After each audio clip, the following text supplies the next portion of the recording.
Hi everybody, TJ Mac Vintage Cards, and today I'm here to do a video where I'm going to do a couple shout outs and then jump into some new purchases I have, as well as a couple cards that I've had in my collection for a while.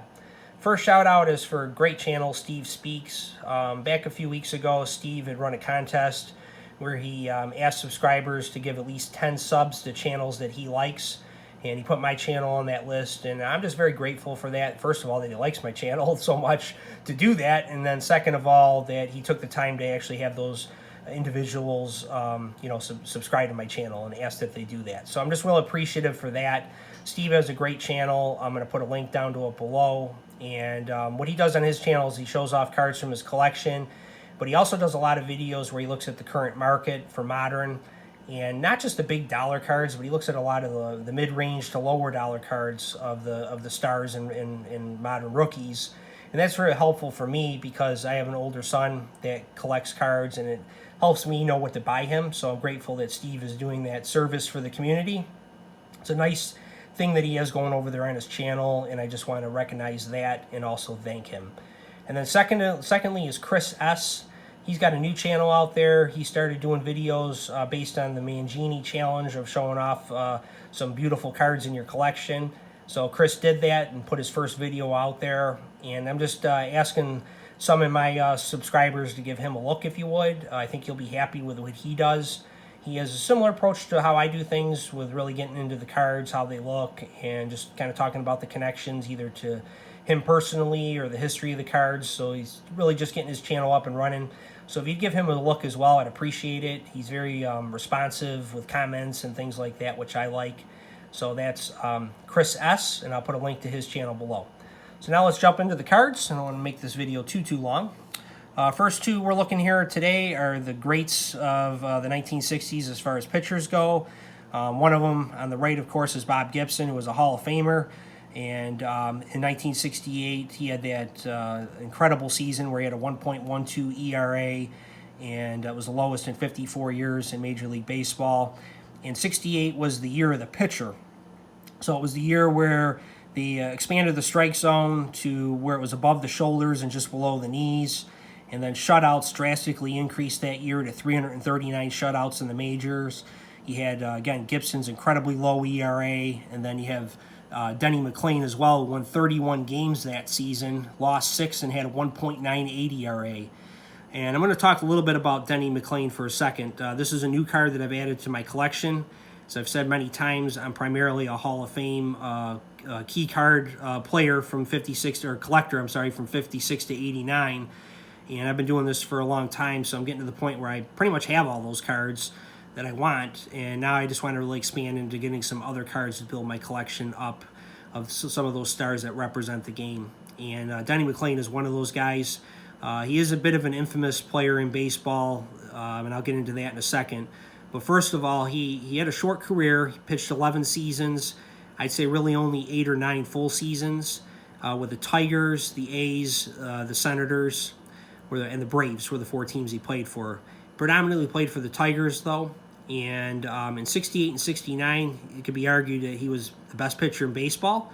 Certainly in the American League, he won 2 Cy Youngs back-to-back, won the MVP in 68, and then what happened to him is in 1970, he was suspended for bookmaking. He was part of a bookmaking operation, and he was suspended by the Commissioner of Baseball for 3 months and did not have a good year that season for the Tigers.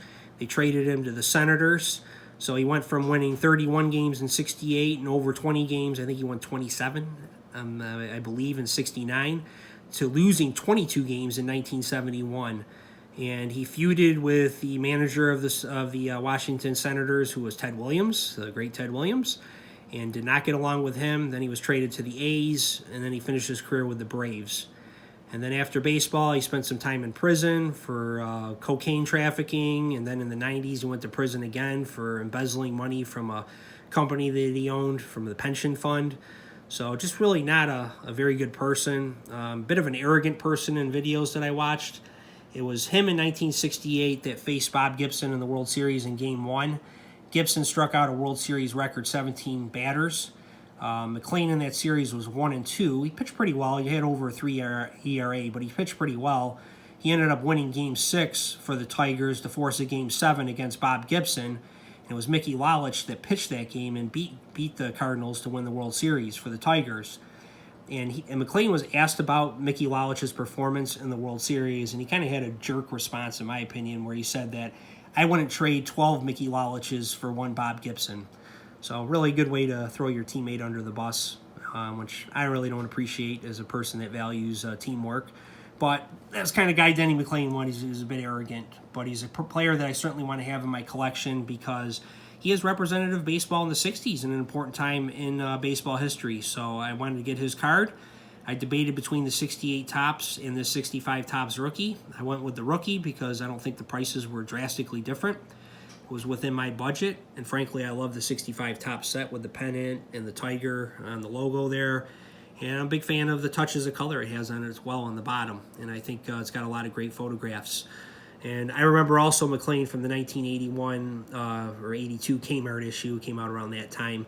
And when I had that set as a kid, it was always weird because he's, you look at this bespectacled Denny Mclean, he wore those glasses and never saw a baseball player with glasses before. So he kind of stuck out to me, and I learned a little bit more about his career and really the special pitcher he was for a couple years. So that's those two. And now moving down to another infamous player in history is O.J. Simpson, but definitely one of the greatest running backs that ever played the game. This is a 1974 Topps #1 card in the set, recognizing his all-time single-season rushing performance. And what's really cool about this card, aside from I think it's a really cool image of O.J. Simpson, I like the border around it with the polka dots and the yellow and just the color of the jersey, just how it matches in the sky in the back. Just a really nice looking card, nice #1 card to kick off the set. But what I really like in the back is it shows the games to which he got to that record. And then it talks about down here, just the different records he broke that year in pursuit of it. Like he had 39 carries in a game, which was an NFL record. It broke a previous record of 38. And then he also broke the single-season rushing record at that time as well in the first game of the season when he ran for, I think it was 256 yards. There's a 250 yards, I'm sorry, right there in the top game against the Patriots. So I think it's just a really interesting card back that tells a little piece of history. And O.J. Simpson to this day has the highest per-game average for a season of a running back at 143.1. And it still has not been broken. It broke Jim Brown's record of 133.1 by 10 yards a game. And then Walter Payton is third with 132.3. So he ran for 2,003 yards in just 14 games. Really impressive player. Obviously, his life went downhill much later and just the terrible things that he had done. But he was certainly a great running back for his time, and a guy I want to have reflected in my collection because I collect the history of the game, and he's part of that history and was a superb running back. And to go from somebody infamous to somebody who I think is a really good person, and that's Joe Klecko. Joe Klecko is one of those guys that really should be in the Hall of Fame. I've been searching for this card for a long time, a graded example, and I finally found one a couple weeks ago. Probably paid a little bit too much for it, but I don't really care because I live by the mantra that I overpay maybe for some cards, but I underpay for others. So I don't really get too hung up on getting a deal this time and not getting one the next time. I try to stick to my budgets as best I can. So with that, Joe Klecko, he came in as a defensive tackle. He played defensive end, and he played nose tackle as well. But what's really special about him is that he was an All-Pro as nose tackle and defensive end, a first-team All-Pro, which is really, really hard to do. And he was also the second player, I believe, along with, I know Frank Gifford did it, who was a three-time, or a Pro Bowler, at 3 different positions. So Joe Klecko is a Pro Bowler as a defensive tackle, a defensive end, and as a nose tackle. Very, very impressive, but, because he did that, he doesn't really get a lot of the spotlight he deserves because he didn't play one position for a long time.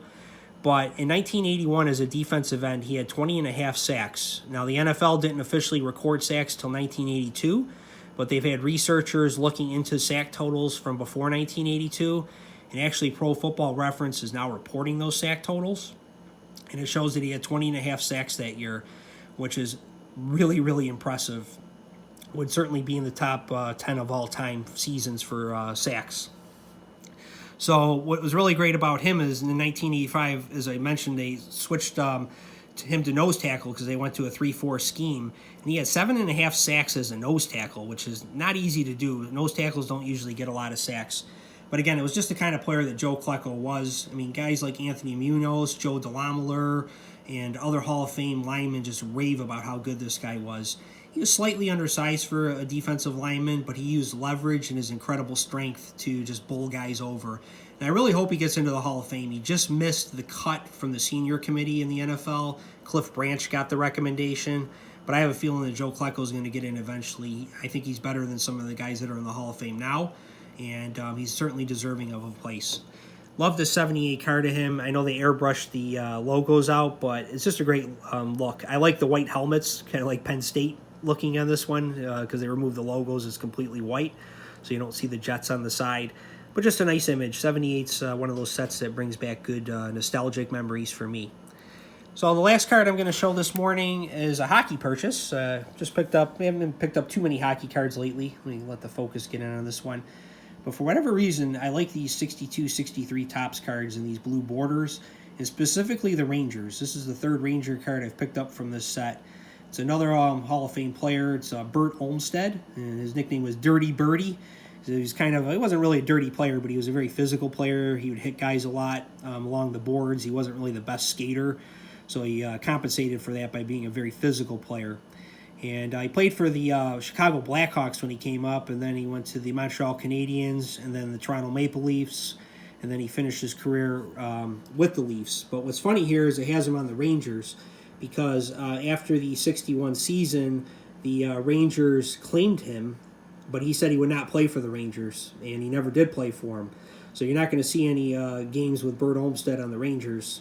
And what I like about this card is it's airbrushed, and you can actually, it looks like, see the Maple Leaf logo airbrushed out there right on his chest. And then they add the Rangers coloring on the uniform as well. So I think it's a really unique looking card. Again, I like how the colors really work with the blue border on it. So it's a sharp looking, attractive card, and I like that it's really an airbrush job that's not the greatest, because you can still kind of see the logo. And it's of a player that never even played for that team, which I find interesting as well. Now, I'm going to profile Bert Olmsted later in my hockey case build. I do have another card of his when he played for the Canadiens that I'm going to show off in that 30-card case of my hockey case build. But for now, I just wanted to talk about this card because I thought it was kind of unique, and it's a really attractive-looking card, I think, visually. Again, I'm about colors, logos, and full body shots are my three favorite things on cards. They don't all have to have that. And then the fourth thing would, of course, be the subject. You gotta, to me, it's better when you have at least a star player, if not a Hall of Fame player. So when you have all those things working for you, that's really a top-notch card in my book. So I'm going to stop talking now, and I just want to wish everybody a great day, and we'll talk again soon.